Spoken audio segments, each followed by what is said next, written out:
have AMEA with us. AMEA, how are you doing? Hey, I'm doing good. I'm doing good. How about yourself? I'm doing all right. I'm doing all Yeah, right. yeah.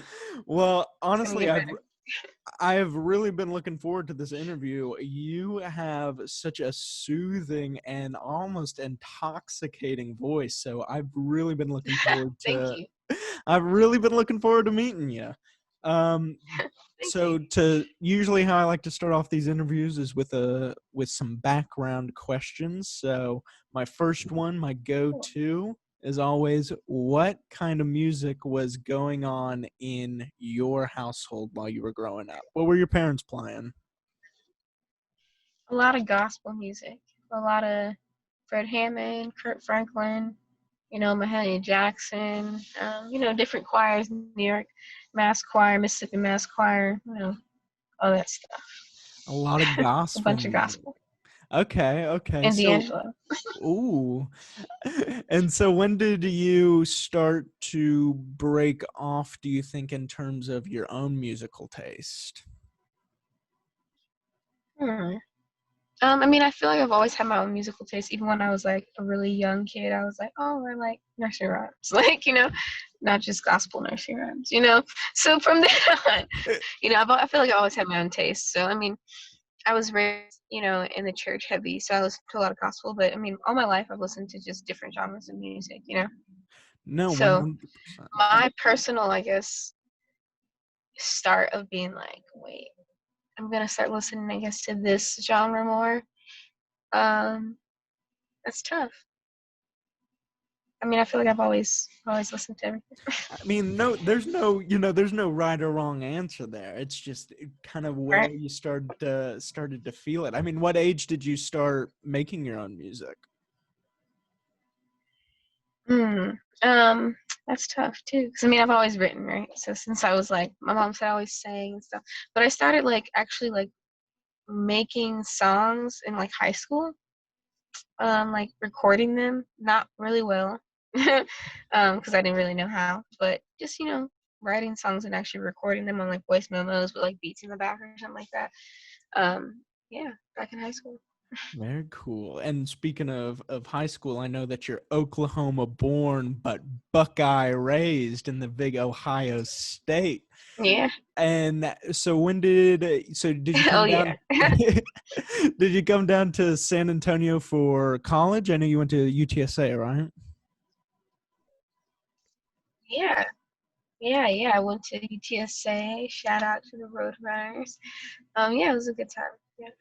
So you came down to San Antonio, and what was it about the San Antonio music scene that you felt like you connected with? Honestly, um, what I felt like really connected was that there was no scene there that I noticed when I got there. I got to San Antonio in like 2012. But yeah, there really wasn't a scene, right? So like when I got there, it's like 2012, 2013, and I would look for like open mics or just look for just like, hip hop R&B shows. And they're either so far from where UTSA was, or they just were like non-existent. Like they would be like one every 3 months or something like that. Or just like they're mainly just rock shows, right? So I'm not saying like I don't like rock, but it was just hard to find like the genre that I wanted to like listen to sometimes, like jazz. I came from, living in Dallas and DC, so I really enjoy jazz music a lot. So I wasn't really finding that much in San Antonio, but I was finding a lot of like traditional music, which I really enjoy as well, so yeah, I think really what inspired me was like not seeing a scene and seeing there was a need for it and linking up with people who wanted to build that scene. I mean, how do you think that the R&B and hip hop scene has grown since 2012? Because that's also Oh something my that I definitely goodness, noticed. tremendously. Oh my goodness. Now, like what you think of San Antonio, you can find like R&B show. There's somebody singing, somebody's rapping. Like you can find it anywhere. Like in San Antonio now, like it's not hard to find. Like you can go to an open mic, you can go to like it's just everything. It's just like it's blossomed so beautifully, and I love to. It's like love to see it. Like straight up. You know. So Do you have it's any beautiful because man. Hmm? Oh, I was just gonna ask, do you have any favorite places that you like to perform specifically in San Antonio? I was talking to Fat Tony the other day, and we were talking about Limelight actually. He was asking if Limelight was still there. And I was like, "Yep, Limelight. Limelight is still kicking." I'm not sure that much during the pandemic, but Kicking. He said still kicking. Oh man. Yeah, Limelight is a good spot. I love that spot. Paper Tiger's dope too. But my favorite of all time is La Botanica.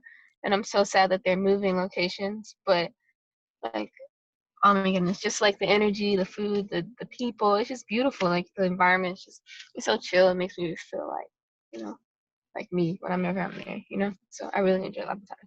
I also really enjoy your live performances. Can you maybe take me through when you started to Oh really man. get into your groove with live performances? Yeah, so actually at UTSA. So when I moved to San Antonio, I was like, I'm gonna start like, really sharing my music with people and really like talking to people about my music and, collaborating and such like that. And that's actually where I met my manager. So I signed up for like this festival at UTSA and they were like looking for artists. And I was like, yeah, I'll sign up and see. We did the audition. They were like, cool, moving on. I was like, okay, great, I was like, dope. So I'm a little slot and it was fun, and that's when I met my manager. I met a lot of lifelong friends at that festival, like still that I like we ride together today.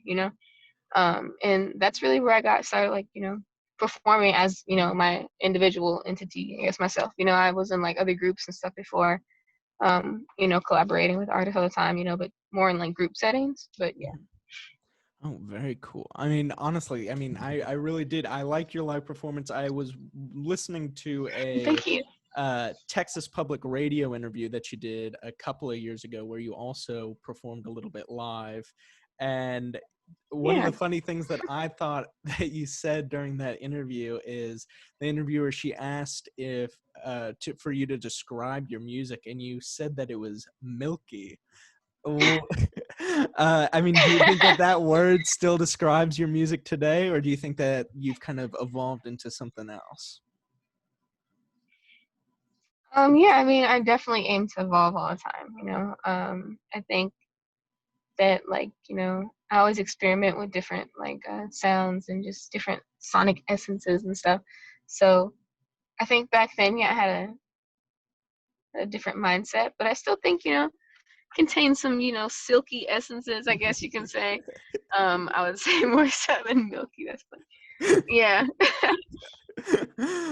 It really did. I mean, it That's just it hilarious. it cracked me up, and I heard that. I don't think I've ever heard an artist describe their music as milky, and I wanted to Yeah. dive deep a little bit into it, but it's gone from milky What? to more silky, and I Silky. think Yeah. that's a really good transition right there. An awesome Amen. transition.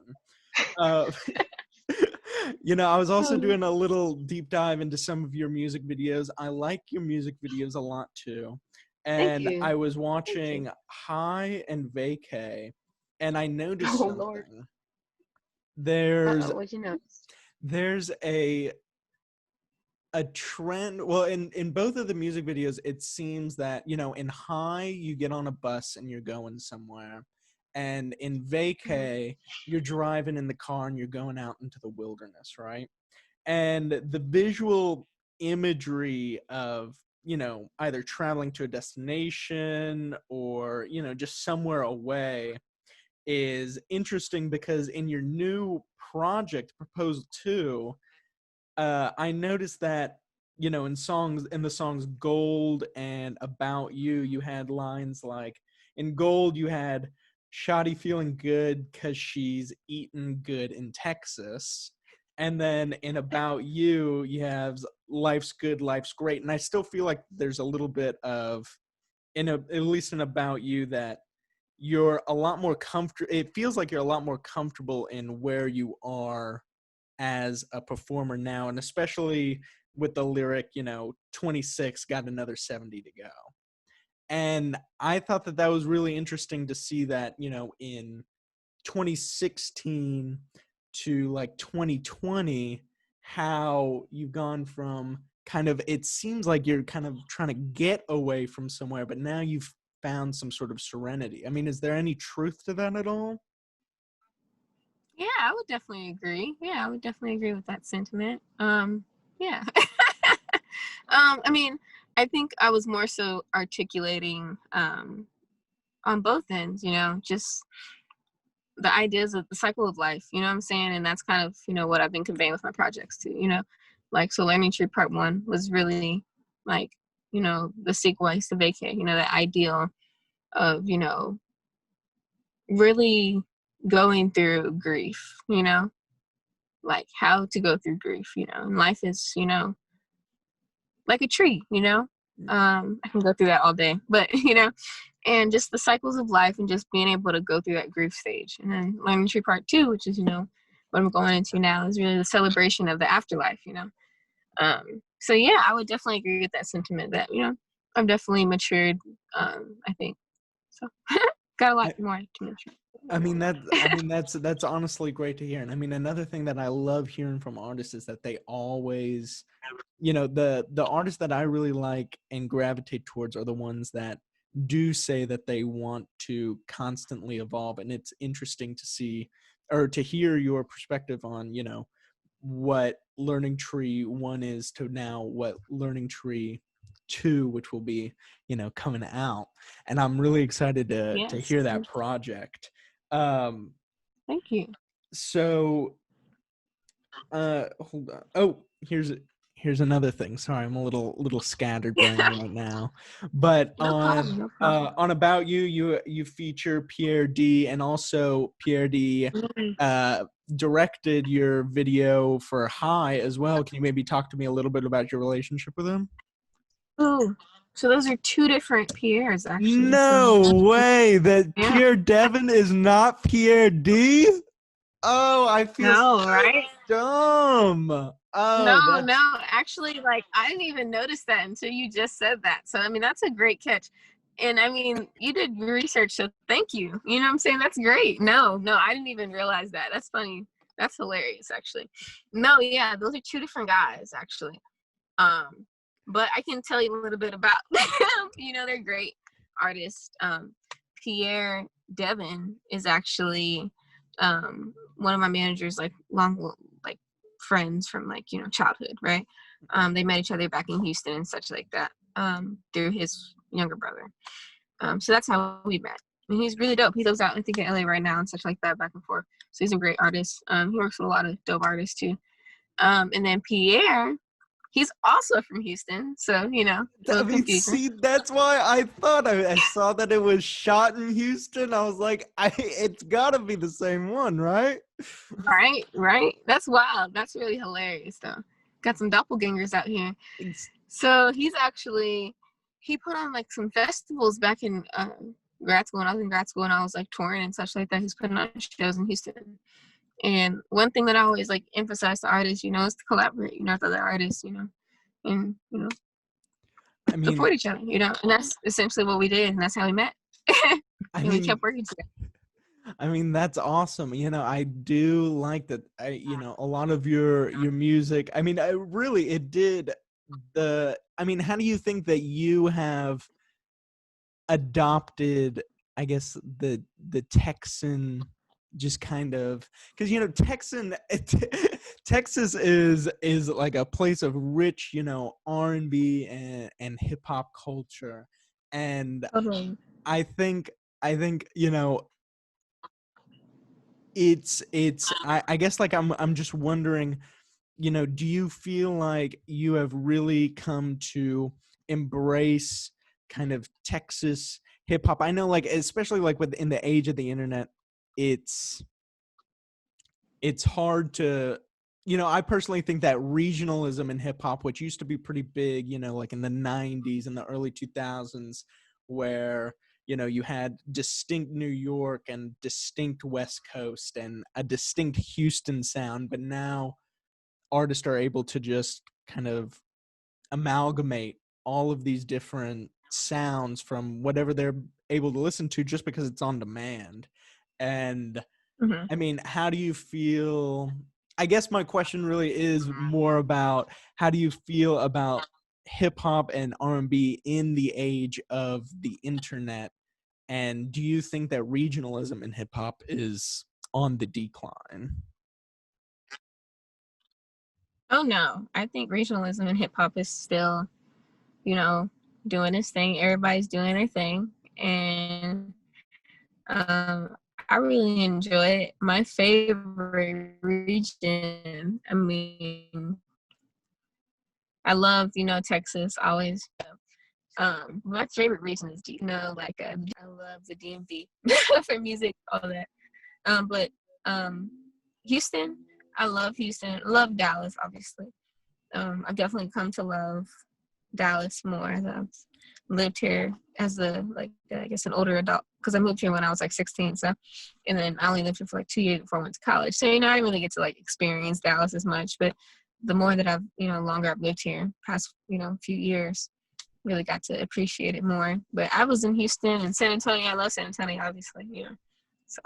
I mean, you got to, Well, honestly, AMEA, thank you so much for this interview. It's been a pleasure to get to know you a little bit. Do you have any socials that you'd like to plug? Where can people buy your music? I mean, we got to support the artists.